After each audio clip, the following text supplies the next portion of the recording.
Kontroversi soal keaslian ijazah sarjana Presiden Jokowi dari Universitas Gadjah Mada kembali jadi perbincangan hangat.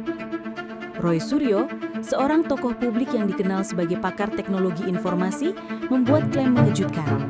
Dia menyatakan bahwa ijazah sarjana Jokowi kemungkinan besar palsu dengan angka yang sangat spesifik, 99,9% palsu.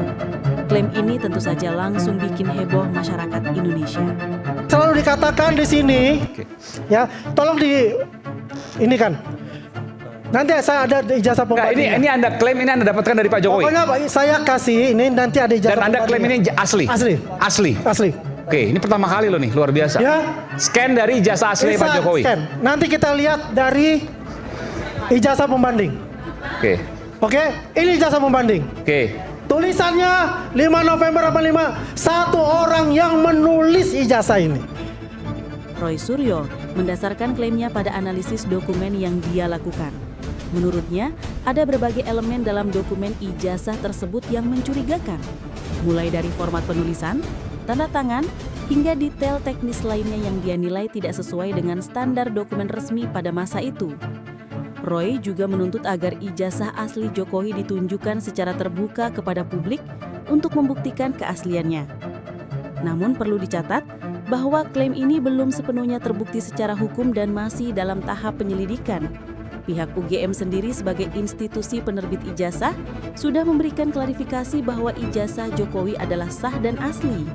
Mereka menyatakan bahwa semua dokumen kelulusan Jokowi sudah sesuai prosedur dan tercatat dengan baik di sistem universitas. Tapi kenapa isu ini bisa muncul dan terus bergulir? Ada berbagai spekulasi yang berkembang di masyarakat. Yang membuat situasi makin panas, Roy Suryo tidak sendirian dalam kasus ini. Ada beberapa pihak lain yang turut mendukung klaimnya dan melakukan analisis serupa. Permintaan untuk menunjukkan dokumen asli menjadi salah satu tuntutan utama dari kubu yang meragukan keaslian ijazah tersebut. Di sisi lain, Andi Aswanjan punya pandangan yang sangat berbeda tentang kasus ini. Dia tidak melihat ini sebagai isu sederhana tentang keaslian dokumen. Menurutnya, ada grand design atau desain besar yang sedang dimainkan. Tujuan dari desain besar ini adalah untuk menjatuhkan atau setidaknya mendiskreditkan Jokowi dan orang-orang di lingkarannya. Ini bukan sekadar soal ijazah, tapi soal kekuatan politik dan siapa yang mengendalikan narasi publik. Dalam berbagai kesempatan debat publik, Andi Aswanjan dengan keras mengkritik metode yang digunakan Roy Suryo dan kelompoknya. Salah satu kritik utamanya adalah soal penggunaan fotokopi dokumen sebagai dasar analisis.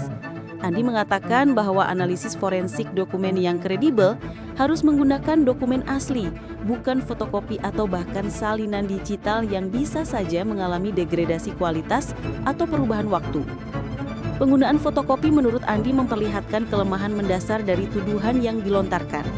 Bagaimana mungkin seseorang bisa mengklaim dengan tingkat keyakinan 99,9% tentang kepalsuan sebuah dokumen jika yang dianalisis bukan dokumen aslinya?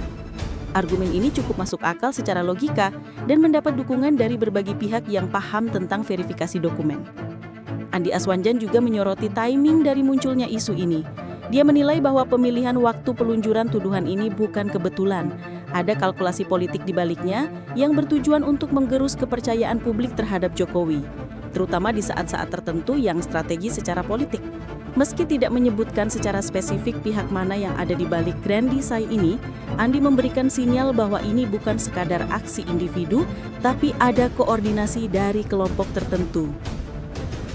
Berikutnya, kabar lain yang tak kalah menarik. Kasus dugaan ijazah palsu ini tidak hanya bergulir di ranah media sosial dan debat publik saja. Perkara ini sudah masuk ke jalur hukum formal. Pada tanggal 13 November 2025, Polda Metro Jaya mengambil langkah tegas dengan menetapkan Roy Suryo dan 2 orang lainnya sebagai tersangka. Penetapan tersangka ini berdasarkan dugaan pencemaran nama baik dan tuduhan pengeditan dokumen elektronik terkait ijazah Jokowi.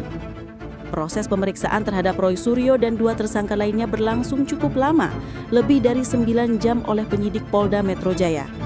Pemeriksaan yang panjang ini menunjukkan bahwa kasus ini memang kompleks dan melibatkan banyak aspek yang harus digali. Yang cukup menarik, meskipun sudah ditetapkan sebagai tersangka, Roy Suryo dan 2 lainnya masih bisa pulang dan menjalani proses hukum tanpa penahanan. Alasan tidak ditahannya ketiga tersangka ini adalah karena mereka telah mengajukan saksi dan ahli meringankan. Roy Suryo sendiri dalam berbagai kesempatan setelah ditetapkan sebagai tersangka tetap mempertahankan klaimnya.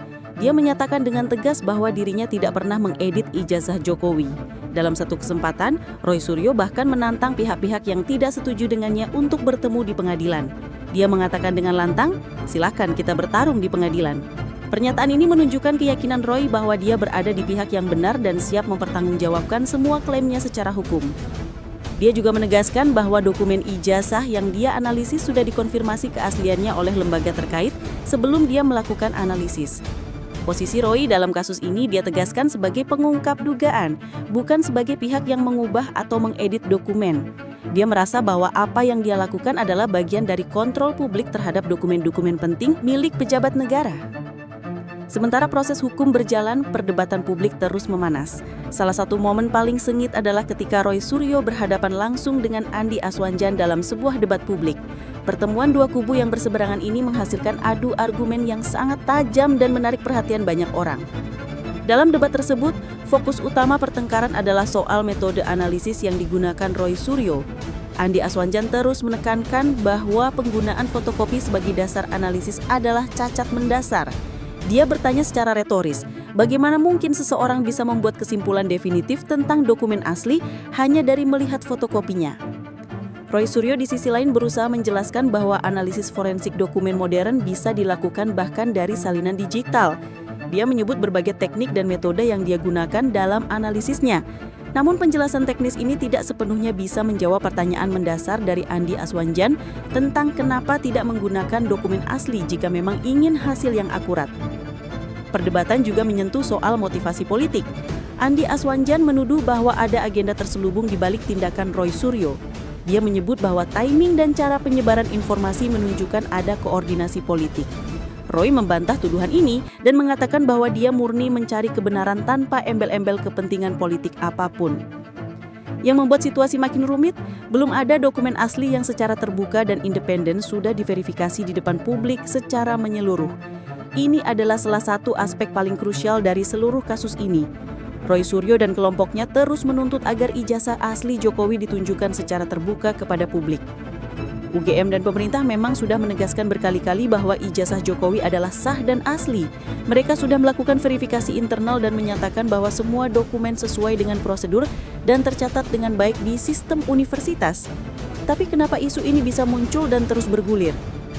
Ada berbagai spekulasi yang berkembang di masyarakat. Isu ini menimbulkan aksi pro dan kontra di berbagai tempat. Pendukung Roy Suryo melakukan demonstrasi di depan Polda Metro Jaya dengan membawa poster-poster dan melakukan orasi menuntut keadilan. Mereka menilai bahwa penetapan tersangka terhadap Roy Suryo adalah bentuk kriminalisasi terhadap orang yang berani mengungkap kebenaran. Di sisi lain, ada juga banyak pihak yang mendesak transparansi dokumen resmi dan meminta agar prosedur hukum dipenuhi secara adil untuk semua pihak. Yang cukup mengkhawatirkan, isu ini juga berdampak pada kepercayaan publik terhadap institusi.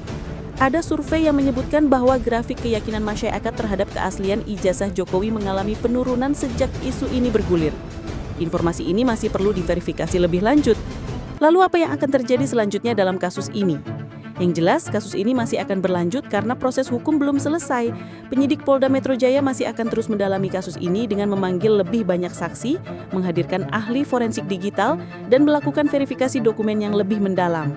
Proses hukum ini bisa memakan waktu yang cukup lama, mengingat kompleksitas kasusnya.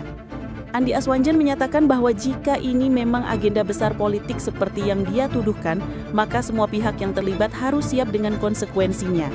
Sementara Roy Suryo tetap mempertahankan keyakinannya bahwa kasus ini akan membuktikan klaimnya tentang kepalsuan ijazah Jokowi, atau setidaknya semua akan dipertaruhkan di pengadilan. Yang paling ditunggu publik adalah apakah dokumen asli ijazah Jokowi akan muncul dan diverifikasi secara terbuka. Ini adalah kunci dari seluruh kontroversi ini. Jika dokumen asli muncul dan diverifikasi oleh tim independen yang kredibel, maka setidaknya akan ada jawaban teknis tentang keaslian dokumen tersebut. Tapi jika dokumen asli memang tidak pernah muncul, maka spekulasi dan keraguan akan terus berlanjut. Keputusan akhir hukum dan politik dari kasus ini akan membentuk presiden penting untuk masa depan. Bagaimana negara menangani isu transparansi dokumen pejabat publik? Bagaimana hukum melindungi hak privasi versus tuntutan transparansi? Semua ini akan menjadi pembelajaran penting untuk demokrasi Indonesia. Kasus ini masih panjang dan akan terus menjadi perbincangan publik. Semua mata tertuju pada proses hukum yang sedang berjalan.